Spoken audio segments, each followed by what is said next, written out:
मेरे प्यारे बच्चों, मैं आप लोगों को आज 10.2 के अगले थ्योरी पर बात करते हैं। देखिए ये थ्योरी क्या है, आपके सामने हम लिखे हैं। देखिए लगा हुआ है स्क्रीन पर, मतलब बोर्ड पर लगा हुआ है। आप सभी विद्यार्थी लोग ध्यान से देखें।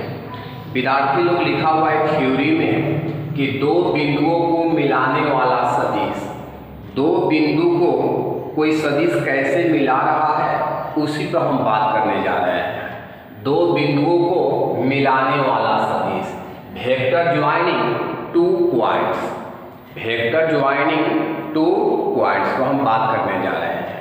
चलिए मान लीजिए कि यदि बिंदु P है, x1 y1 z1, एक और बिंदु है Q, x2 y2 z2। तो एक बिंदु हो गया P, दूसरा बिंदु हो गया Q। चलिए यहां देखिएगा कि एक बिंदु हो गया P, इसका निर्देशांक है x1 y1 z1। दूसरा बिंदु है Q, इसका निर्देशांक है x2 y2 z2। हम इस दोनों बिंदु को देखिए मिला रहे हैं, मिला दिया, मिल गया ना। तो बात क्या है कि देखिए दो बिंदु को मिलाने वाला सदिश, माने दो बिंदु को मिलाने वाले सदिश पर देखिए बात हुआ है। तो लिखिएगा PQ वेक्टर बराबर, वेक्टर इसलिए लिखिएगा क्योंकि सदिश के बात हुआ है ना, तब PQ वेक्टर बराबर देखिए क्या लिखिएगा, x2 x1 लिखिएगा, x2 minus x1 i cap plus y2 minus y1 j cap plus z2 minus z1 k cap. तो आपसे कोई भी पूछेगा कि अगर दो बिंदु कहीं दिया हुआ है तो उसको मिलाने वाला सदिश क्या होगा, तो उसको मिलाने वाला सदिश होगा x2 minus x1 i cap, क्योंकि x के साथ i कैप होता है इकाई सदिश, y के साथ j कैप होता है इकाई सदिश, और z के साथ k कैप होता है इकाई सदिश। i cap j cap k cap क्या है, इकाई सदिश है। समझ गए ना। अब चलिए ध्यान दीजिएगा कि इसका आप लोग मोड कैसे, माने इसका दूरी कैसे आप निकालिएगा, इसका परिमाण कैसे निकालिएगा।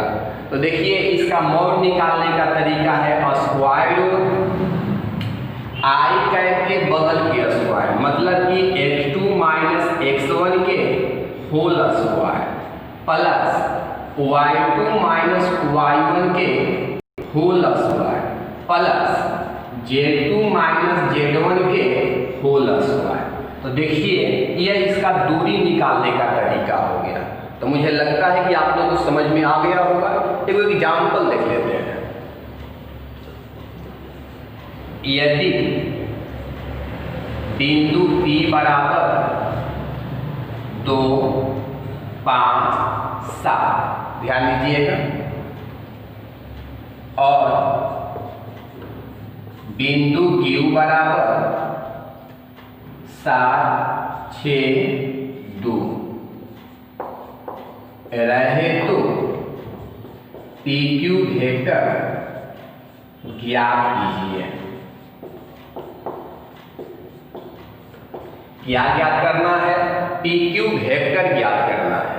तो विद्यार्थी लोग लिखिएगा PQ वेक्टर बराबर क्या लिखिएगा कि देखिए x2 माइनस x1 तो 7 minus 2, x2 minus x1 7 minus 2 i cap plus देखिए y2 माइनस y1 मतलब 6 माइनस 5 j कैप,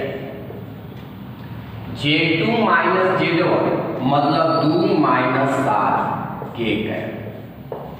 अब यहाँ से क्या हुआ कि इसमें से ये घट गया तो 5i कैप, इसमें से ये घट गया तो हो गया 1j कैप,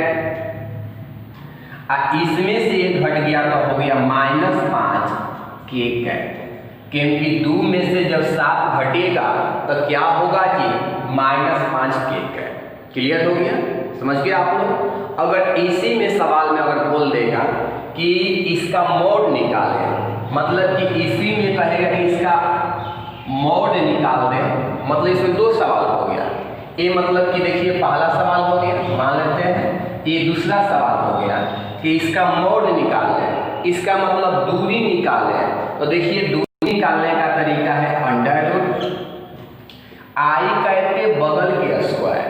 तो आई कैप के बगल के स्क्वायर मतलब 5 के स्क्वायर, जे कैप के बगल के स्क्वायर मतलब 1 के स्क्वायर, के कैप के बगल के स्क्वायर मतलब -5 के स्क्वायर। देखिए क्या हुआ, तो देखिए हुआ आपको 5 के स्क्वायर जो है 25 होता है, 1 के स्क्वायर 1 होता है, अब -5 के स्क्वायर भी 25 होगा, क्योंकि माइनस के स्क्वायर प्लस होता है।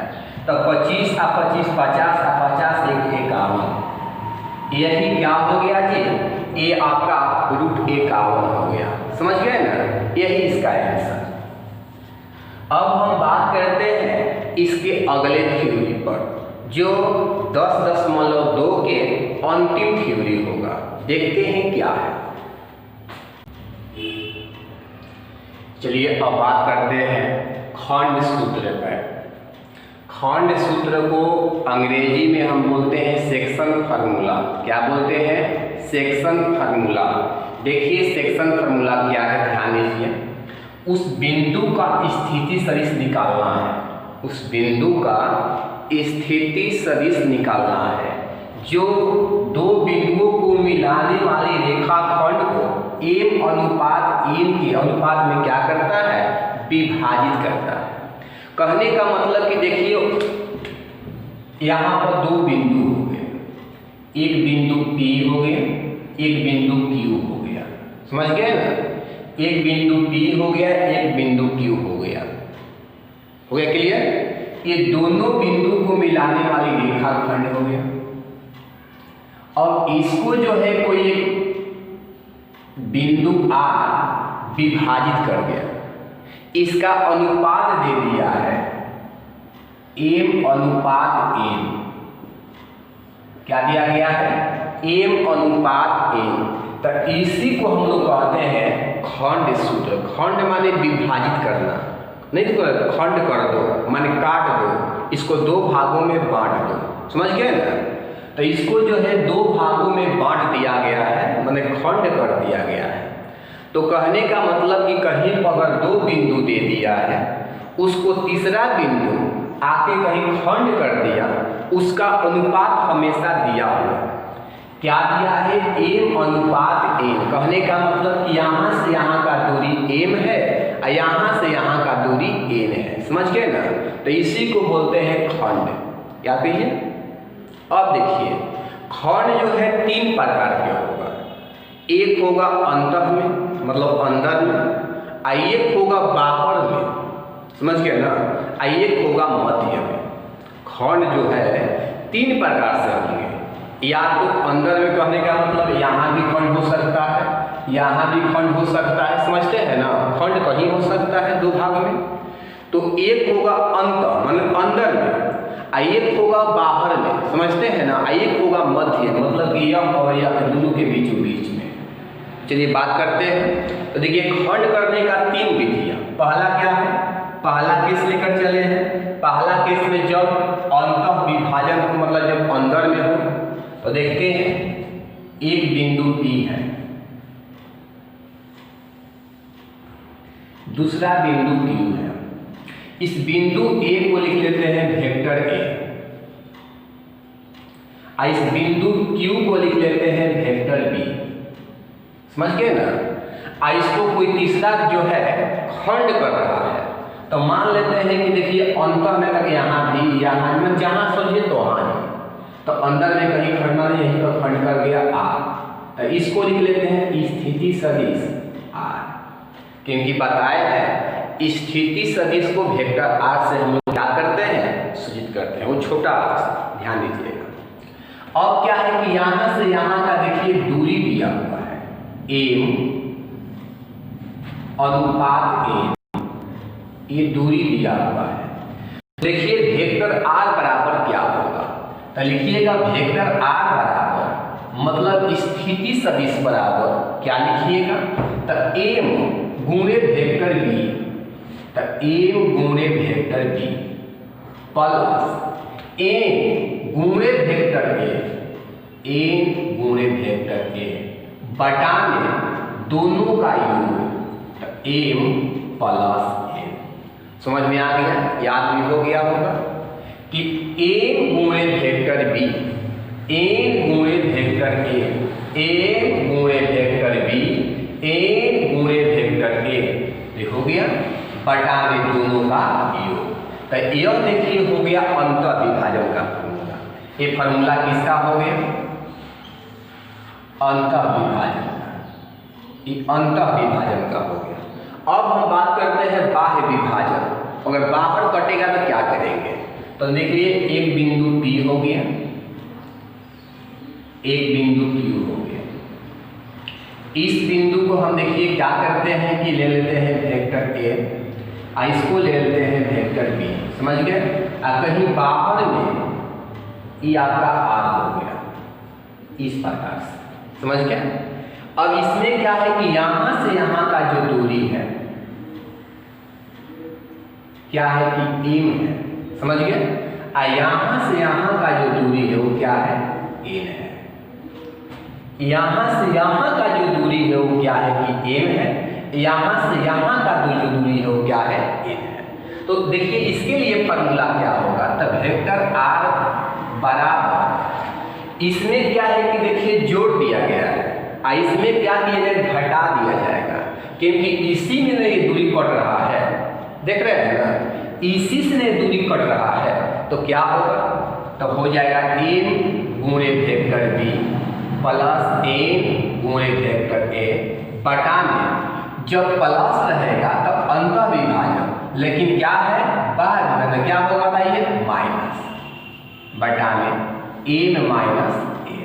यह जो हो गया बाह्य विभाजन का फॉर्मूला हो गया, क्लियर रखिएगा यार, इसका फॉर्मूला हो गया बाह्य विभाजन का।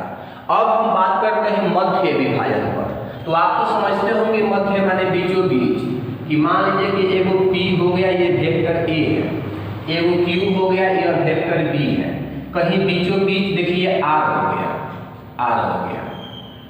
तो यहाँ से यहाँ का दूरी, यहाँ से यहाँ का दूरी जो है बराबर होगा, मतलब इसमें क्या होगा कि m जो होगा n के क्या होगा, बराबर होगा, समझते हैं ना। तो इसके लिए क्या लिखिएगा, इसके लिए लिखिएगा वेक्टर r बराबर vector a plus vector b बटा में 2, दोनों वेक्टर को जोड़ के 2 से भागा दे देना है मध्य निकालने के लिए। मध्य निकालने के लिए दोनों वेक्टर के जोड़ के 2 से भागा देना है।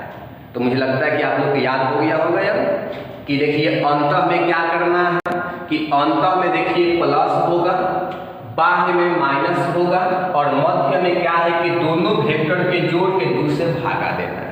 क्लियर हो गया। अब एग्जाम्पल एक लेकर आए हैं, एग्जाम्पल पर ध्यान दीजिए। यदि देखिएगा कि बिंदु P इतना दे दिया है और बिंदु Q इतना दिया है, कहने का मतलब कि वेक्टर A दे दिया है, कितना दिया है, i cap plus 2j cap minus k cap, अब वेक्टर B कितना दिया है, माइनस i प्लस j और प्लस k। को मिलाने वाली रेखाखंड को 2:1 में क्या करता है, विभाजित होता है। तो क्या निकालना है, अंतः विभाजन, क्या निकालना है, बाह्य विभाजन, समझते हैं ना। तो इसमें दिया है कि 2:1, तो n के मान जो है 2 दे दिया है, n के मान जो है 1 दे दिया है। तो पहले हम बात करते हैं कि अंतः विभाजन क्या होगा, उसके बाद बात करेंगे बाह्य विभाजन क्या होगा, समझते हैं ना। तो देखते हैं इसका अंतः विभाजन क्या होगा, इसके बाद इसका बाह्य विभाजन क्या होगा। ध्यान दीजिएगा क्या होगा।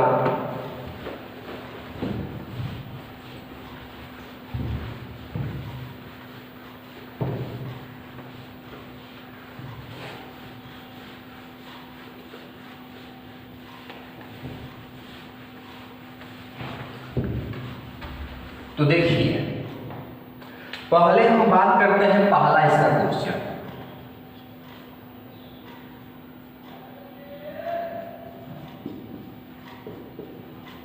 अंतः विभाजन।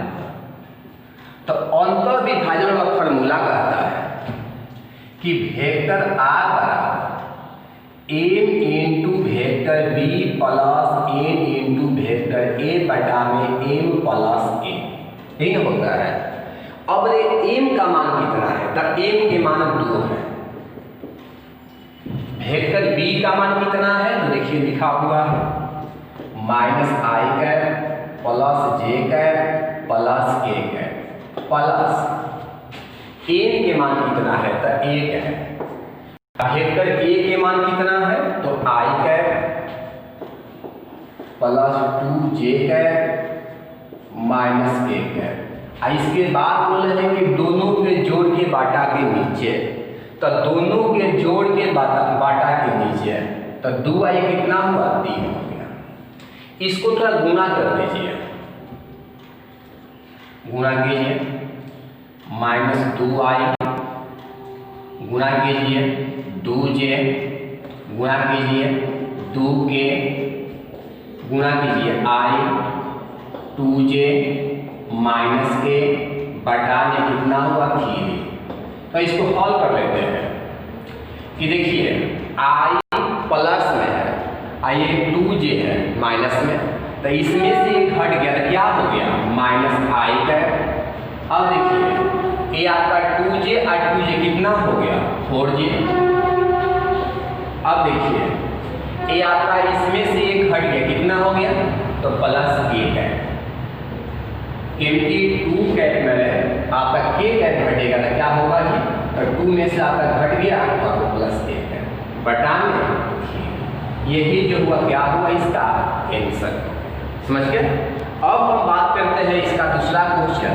दूसरा क्वेश्चन क्या है, बाह्य विभाजन निकालना है।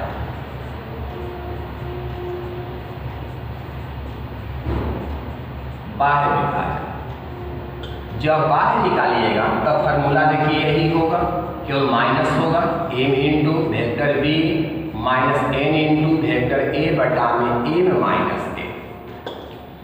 चलिए इसी को लिख देते हैं, लेकिन माइनस हो जाएगा 2 माइनस आई प्लस जे प्लस के माइनस 1 इंटू आई 2j माइनस के बटा में 2 माइनस ए, क्योंकि ये तो घटाव का साइन है ना, मैंने घटाना है ना। तो देखिए आगे बात क्या होता है, गुना कर दीजिए, गुना कीजिएगा minus 2i plus 2j plus 2k। इसके बाद इसको कीजिए माइनस i, इसको कीजिए माइनस 2j, इसको कीजिए माइनस माइनस प्लस के बटा में कितना हुआ 1। अब विद्यार्थी लोग क्या हुआ कि माइनस 2i अब माइनस i, तो माइनस 3i। अब देखिए क्या हुआ 2j प्लस में और 2j माइनस में कैंसिल हो गया, 2k आके कितना हो गया 3k बटा में 1। पर 1 को लिखो या मत लिखो, बात से न हुआ, इसका आंसर यही हो गया। समझ गए आप लोग, क्लियर समझ गए। तो अब विद्यार्थी लोग क्या हुआ कि 10.2 का जो थ्योरी समाप्त हो गया। अब आपका प्रश्नावली शुरू करते हैं बच्चों। ये प्रश्नावली जो है 10.2 जो है शुरू हो गया। आप सभी लोग ध्यान से देखिए पहला सवाल क्या है, आप सभी लोग देखिएगा। निम्नलिखित सदिशों के देखिए क्या करना है कि परिमाण का परिकलन कीजिए। इसमें देखिए क्या है कि वेक्टर ए बराबर इतना है, वेक्टर बी बराबर इतना और वेक्टर सी बराबर इतना, ये सब दिया हुआ है। क्या निकालना है परिमाण। तो बताए थे कि आप लोग को यही बताए थे कि थ्योरी में, ध्यान दीजिएगा कि थ्योरी में यही आप लोग को बताया था, देख लीजिए रफ में, कि वेक्टर ए बराबर कहीं दिया है एक्स आई कैप, वाई जे कैप और जेड के कैप। तो इसका देखिए परिमाण क्या, मतलब इसका मॉड क्या हुआ, अंडर आई कैप के बगल के स्क्वायर मतलब एक्स स्क्वायर, जे कैप के बगल के स्क्वायर मतलब वाई स्क्वायर, के कैप के बगल के स्क्वायर मतलब कि जेड स्क्वायर। ये जो है परिमाण निकालने का नियम है, ये नियम बताया गया है। चलिए बात करते हैं पहला क्वेश्चन कैसे सॉल्व करेंगे। तो लिखेंगे वेक्टर ए का मॉड बराबर स्क्वायर, तो इसके बगल में क्या है, कुछ नहीं तो 1 तो है ना, इसके बगल में क्या है तो 1 तो है ना, इसके बगल में क्या है तो 1 तो है ना। तो भाई आई कैप के बगल के स्क्वायर मतलब 1 की स्क्वायर, जे कैप के बगल के स्क्वायर मतलब 1 की स्क्वायर, के कैप के बगल के स्क्वायर मतलब 1 की स्क्वायर। तो कितना हो गया 1 की स्क्वायर 1 प्लस 1 कितना हुआ जी, तो 1 1 1 मतलब कि √3। यही आंसर समझ गए बात आप लोग, क्लियर समझ गए। इसी प्रकार से देखिए जब इसको निकालिएगा वेक्टर बी का मॉड, तो स्क्वायर आई कैप के बगल के स्क्वायर मतलब कि 2 के स्क्वायर, बगल के स्क्वायर मतलब -7 के स्क्वायर, बगल के स्क्वायर -3 के स्क्वायर, 2 के स्क्वायर -7 के स्क्वायर -3 के स्क्वायर, 2 के स्क्वायर बोलिए 4, -7 का स्क्वायर बोलिए 49, -3 के स्क्वायर बोलिए 9। अगर इसको आप जोड़ देते हैं तो देखिए 49 और 4 53 आपका 9 62 हो जाएगा ना, क्या होगा 62। यही आंसर समझ गए ना। इसी प्रकार से आप तीसरे नंबर को बना लीजिएगा, बन जाएगा आपको ना, बना लीजिएगा ना, बन जाएगा ना, तो बना लीजिएगा ठीक है। इसको ईंच डाल। अब हम बात करते हैं क्वेश्चन नंबर 2 पर। समान परिमाण वाले 2 विभिन्न सदिश लिखिए। देखिए सदिश का परिमाण बराबर होना चाहिए, लेकिन सदिश जो है विभिन्न मतलब अलग अलग होना चाहिए। तो लिख लेते हैं, बहुत सारा लिख सकते हैं, अनंत लिख सकते हैं, तो 2 ही लिखना है, लिख देते हैं वेक्टर ए बराबर, देखिए परिमाण सेम होना चाहिए, परिमाण क्या होना चाहिए बराबर होना चाहिए, समझते हैं ना, ध्यान दीजिएगा। तो लिख लेते हैं आई कैप प्लस जे कैप, देख रहे हैं वेक्टर बी बराबर आई कैप माइनस जे कैप। क्या है कि जब इसका परिमाण निकालिएगा तो देखिए √2 आएगा, निकाल देख लीजिएगा, इसका भी परिमाण निकालिएगा तो √2 ही आएगा, लेकिन दोनों सदिश अलग अलग है, क्योंकि यहाँ पर प्लस है तो यहाँ पर क्या है माइनस है, दिशा अलग अलग, समझ गया ना। यही आंसर हो गया। बहुत सारा लिख सकते हैं आप लोग, बहुत सारा अनंत लिख सकते हैं, समझ गया ना। समान दिशा वाले, दिशा समान होना चाहिए, विभिन्न सदिश लिखिए, तो इसमें ये भी आपको अनंत हो जाएंगे। आई कैप जे कैप के कैप सब दिशा प्लस में है। वेक्टर बी बराबर 2i cap 5j cap 6k cap, सब दिशा देखिए कहीं और है। इसमें भी प्लस है तो सबका दिशा पॉजिटिव है, इसमें भी प्लस है तो सबका दिशा पॉजिटिव है, इसका भी दिशा पॉजिटिव है, इसका भी दिशा पॉजिटिव है। तो कहा गया है कि समान दिशा, दोनों का दिशा समान हो गया ना, दोनों का दिशा क्या हो गया समान हो गया, लेकिन सदिश कैसा हो गया भिन्न भिन्न अलग अलग हो गया, नहीं हो गया है, क्योंकि इसका जब परिमाण निकालिएगा तो √3 आ जाएगा, लेकिन इसका जब निकालिएगा तो 4 और 25 29 और 36 देखते हैं ना, तो आपको हो गया 40 मतलब मिला जुला के अपना √65 हो जाएगा। इसका परिमाण जो है √65 हो जाएगा और इसका जो है √3 होगा। परिमाण अलग है देख रहे हैं ना, लेकिन दिशा एक ही है। इसमें कहा है कि समान दिशा एक ही होना चाहिए, लेकिन सदिश भिन्न होना चाहिए। इसमें क्या है कि परिमाण समान होना चाहिए। बात समझते हैं ना, दिशा कुछ भी हो। तो इसमें देखिए दोनों का परिमाण समान है, क्योंकि इसका परिमाण निकालेंगे तो 2 आएगा, इसका जो 2 आएगा, लेकिन दोनों का दिशा अलग है इसमें। समझ गए ना। अब अगला बात करते हैं, x और y के मान ज्ञात कीजिए ताकि सदिश इतना और इतना समान हो। देखिए यह और यह समान सदिश है।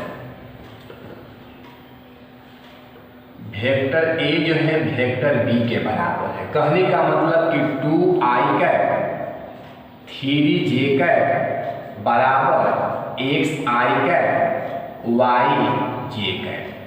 बताए थे कि समान कब होगा, जब यह इसके बराबर होगा और यह इसके बराबर होगा। समान कब होगा, जब यह इसके बराबर यह इसके बराबर। बताइए x बराबर क्या हो गया, तो x बराबर 2 है, क्योंकि x के जगह पर 2 है, x के जगह पर 2 है तो x बराबर 2 हो गया। अब देखिए y बराबर क्या हो गया, तो y बराबर 3 हो गया। यही जो है इसका आंसर हो गया। तो कंप्लीट, ये क्वेश्चन नंबर 4 तो कंप्लीट हो गया। अब हम देखते हैं क्वेश्चन नंबर 5 क्या है।